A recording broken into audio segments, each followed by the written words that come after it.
Welcome to Preeti's kitchen. তবে আজ কিচেনে নয়, চলে এসেছি মা দিদার সঙ্গে নিয়ে বাড়ির ছাদে। আজ বানাবো 3 রকম ডালের বড়ি। প্রথমে রেডি করছি বিউলির ডালের ব্যাটারটা। মিশিয়ে নিচ্ছি জিরে মৌরি হাফ ভাঙা করে নিয়েছি মিক্সিতে, আর আদা বাটা। এইভাবে আমরা একইভাবে মুসুর ডালের ব্যাটারটাও রেডি করে নেব।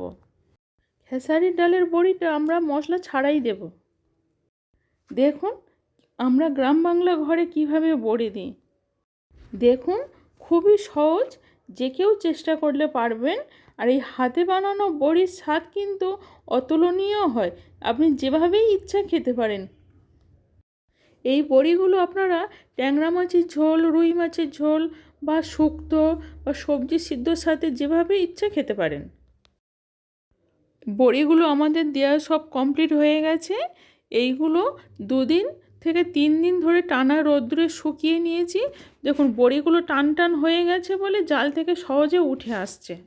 বড়িগুলো কিন্তু কড়া রোদ্দুরে শুকনো করতে হবে, পারফেক্ট শুকনো হলেই তবে জাল থেকে উঠে আসবে।